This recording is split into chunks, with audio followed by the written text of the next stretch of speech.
আর নয় দুধের সর বা বোতলে ঝাঁকিয়ে বাটার তুলে ঘি তৈরি করা। সরাসরি কাঁচা দুধ থেকে ক্রিম তুলে ঘি তৈরি করে দেখাবো। আসসালামু আলাইকুম, আমি ফাতেমা রন্ধসা চ্যানেলের পক্ষ থেকে স্বাগতম। আজ দেখাবো দুধ থেকে ক্রিম তুলে সহজে ঘি তৈরি করে। চলুন দেখি। প্রথমে কাঁচা দুধ থেকে ক্রিম তৈরি করব।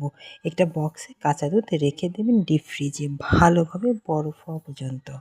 তারপর বের করে বক্সের মুখ খুলে দেখা যাবে যে উপরে ক্রিম জমে গেছে। এই অবস্থায় 10 মিনিট রেখে দিবেন। একটু নরম হলে একটা চামচের সাহায্যে ক্রিম আস্তে আস্তে তুলে নিতে হবে, যেভাবে ভিডিওতে তুলে নেওয়া হচ্ছে। ক্রিম তোলার পরে যে দুধটা অবশিষ্ট থাকবে সেটা জাল করে খেতে পারেন।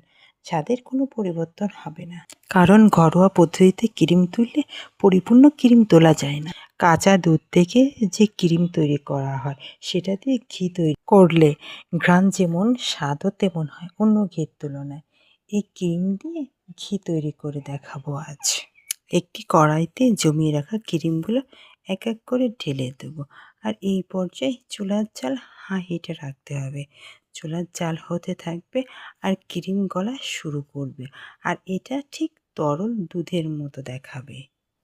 এই পর্যায়ে জাল হতে থাকবে, ভিতরে পানি শুকিয়ে ঘন হয়ে যাবে।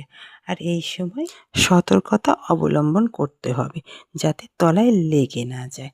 অনবরত নাড়তে হবে, নাড়া বন্ধ করা যাবে না।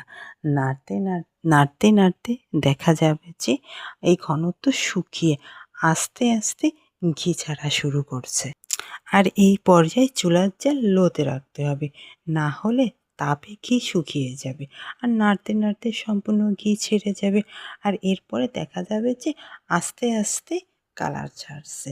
কালার ছাড়লে বুঝতে হবে যে যখনই কালারটা ব্রাউনে চলে আসবে এরকমটা হবে, তখনই ঘি চুলাটা বন্ধ করে ঠান্ডা করে একটা ছাঁকনির সাহায্যে সেঁকে নিতে হবে। দেখেন আমার ঘির কালারটা কত সুন্দর হয়েছে।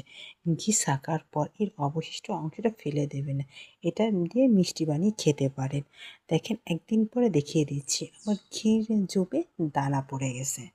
এটাই ছিল আমার খাঁটি গাওয়া ঘির রেসিপি। আমার ভিডিওটি ভালো লাগলে ভিডিওটিতে একটা লাইক দিবেন, কেমন হয়েছে কমেন্টে জানাবেন। আর এই চ্যানেলে নতুন হলে চ্যানেলটিকে সাবস্ক্রাইব করবেন। সবাই ভালো থাকবেন, ধন্যবাদ।